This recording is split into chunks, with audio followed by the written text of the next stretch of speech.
Sunrisers ഹൈദരാബാദും IPL play off കാണാതെ പുറത്തായിരിക്കുകയാണ്. സീസണിൽ team പുറത്തെടുത്ത പ്രകടനം വെച്ച് SRH പ്ലേ ഓഫ് കാണില്ലെന്ന് ഏറെക്കുറെ നേരത്തെ തന്നെ ഉറപ്പായിരുന്നു. ഇനിയുള്ള മത്സരങ്ങളിലെ വിജയങ്ങളും മറ്റു ടീമുകളുടെ പ്രകടനവുമെന്ന കണക്കുകളിൽ മാത്രമായിരുന്നു സൺറൈസേഴ്സിന്റെ പ്രതീക്ഷ. എന്നാൽ മഴ വില്ലനായതോടെ ആ പ്രതീക്ഷയും കെട്ടടങ്ങി. ഡൽഹിയെ താരതമ്യേന കുറഞ്ഞ സ്കോറിൽ ഒതുക്കിയിട്ടും ഹൈദരാബാദിലെ കാർമേഘങ്ങളാണ് ടീമിന്റെ പ്രതീക്ഷകളെ തകർത്തത്. മത്സരത്തിൽ ആദ്യം ബാറ്റ് ചെയ്ത ഡൽഹി ക്യാപിറ്റൽസിനെ 133 റൺസിൽ ഒതുക്കാൻ സൺറൈസേഴ്സിന് സാധിച്ചിരുന്നു. എന്നാൽ മഴ കാരണം രണ്ടാം ഇന്നിംഗ്സിൽ കളി നടന്നില്ല. ഏത് ടീമിനെയും വിറപ്പിക്കാൻ ശേഷിയുള്ള ബാറ്റിംഗ് നിര എന്നതായിരുന്നു സൺറൈസേഴ്സിനെ കുറിച്ച് IPL മുമ്പുണ്ടായിരുന്ന വിലയിരുത്തൽ. എന്നാൽ ബാലൻസ് ഇല്ലാത്ത ബോളിംഗ് നിരയും കണ്ണും പൊട്ടിയടിക്കുന്ന ബാറ്റർമാരും മാത്രമുള്ളതുകൊണ്ട് ഒരു ടൂർണമെന്റിൽ മുന്നോട്ട് പോകാൻ കഴിയില്ലെന്നതിൻ്റെ ഉദാഹരണമാണ് SRH. പല മത്സരങ്ങളിലും ബാറ്റർമാർ പ്രതീക്ഷക്കൊത്ത് ഉയർന്നില്ല എന്നത് ടീമിന് വലിയ തിരിച്ചടിയായി മാറി. ടീം പുറത്തായതോടെ സൺറൈസേഴ്സ് കോടികൾ നൽകിയെടുത്ത ചില താരങ്ങളുടെ പ്രകടനവും ഇപ്പോൾ ചർച്ചയാവുകയാണ്. 3 താരങ്ങൾക്കായി സൺറൈസേഴ്സ് ചെലവഴിച്ച 24.45 കോടി രൂപ പാഴായി പോയെന്നാണ് വിലയിരുത്തൽ.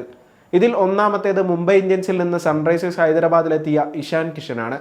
11.25 കോടി രൂപയ്ക്ക് സൺറൈസേഴ്സിലെത്തിയ താരം ടീമിനായി ആദ്യ മത്സരത്തിൽ വെടിക്കെട്ട് സെഞ്ചുറി നേടിയിരുന്നു.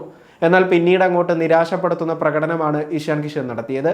സെഞ്ചുറിക്ക് ശേഷം പിന്നീടുള്ള 9 മത്സരങ്ങളിലെ സ്കോർ എല്ലാം ചേർത്താലും ഒരു സെഞ്ചുറി തികക്കാൻ ഇഷാൻ കിഷന് സാധിച്ചില്ലെന്ന് അർത്ഥം. അവസാനം കളിച്ച 9 മത്സരങ്ങളിൽ 11.25 ശരാശരിയിൽ 90 റൺസ് മാത്രമാണ് ഇഷാൻ കിഷന്റെ സമ്പാദ്യം. രണ്ടാമതായി സൺറൈസേഴ്സിന് പാളിയത് മുഹമ്മദ് ഷമിയെ 10 കോടി രൂപ നൽകിയെടുത്ത തീരുമാനമാണ്. പരിക്കിൽ നിന്ന് മുക്തനായി തിരിച്ചെത്തിയ ഷമി പഴയ പ്രകടനത്തിന്റെ നിഴലിൽ ഒതുങ്ങുന്നതാണ് ഈ സീസണിൽ കണ്ടത്. ഗുജറാത്ത് ടൈറ്റൻസിനായി 33 മത്സരങ്ങളിൽ നിന്ന് 48 വിക്കറ്റുകൾ വീഴ്ത്തിയ ഷമി സൺറൈസേഴ്സിനായി 9 മത്സരങ്ങളിൽ നിന്ന് 6 വിക്കറ്റുകൾ മാത്രമാണ് സ്വന്തമാക്കിയത്. ഗുജറാത്തിൽ 21.04 എന്ന മികച്ച ശരാശരിയും താരത്തിനുണ്ടായിരുന്നു. റൺസ് വിട്ടുകൊടുക്കുന്നതിലും ഷമി യാതൊരു പിശുക്കും കാണിച്ചില്ല. ഗുജറാത്തിനായി കളിക്കുമ്പോൾ താരത്തിന്റെ ഇക്കണോമി 8.02 ആയിരുന്നെങ്കിൽ ഹൈദരാബാദിലെത്തിയപ്പോൾ ഇത് 11.23 മാറി. പരിക്കേറ്റ് ഒരുപാട് കാലം കളത്തിന് പുറത്തായിരുന്ന ഷമി തിരിച്ചുവരവിന് ശേഷം അത്ര മികച്ച പ്രകടനമല്ല നടത്തുന്നതെന്ന് വ്യക്തം. മൂന്നാമതായി സൺറൈസേഴ്സിനെ പറ്റിയ അബദ്ധം 3.2 കോടി രൂപ നൽകി കർണാടക താരം അഭിനവ് മനോഹറിനെ ടീമിലെത്തിച്ചതാണ്. ആകെ 4 മത്സരങ്ങൾ മാത്രം കളിച്ച താരം 49 റൺസ് മാത്രമാണ് നേടിയത്.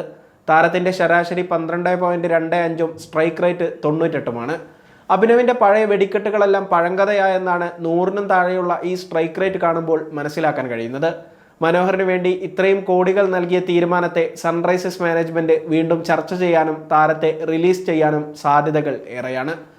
സിമർജിത് സിംഗ്, ആദം സാംബ തുടങ്ങിയവരും സൺറൈസേഴ്സ് നിരയിൽ നിരാശപ്പെടുത്തിയ താരങ്ങളാണ്. 2.4 കോടി രൂപയ്ക്ക് സൺറൈസേഴ്സ് സ്വന്തമാക്കിയ സാംബ ആകെ 2 മത്സരങ്ങൾ മാത്രമാണ് ടീമിനായി കളിച്ചത്.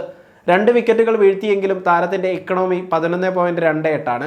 പിന്നീട് പരിക്കേറ്റ സാംബ IPL നിന്ന് പുറത്താവുകയും ചെയ്തു.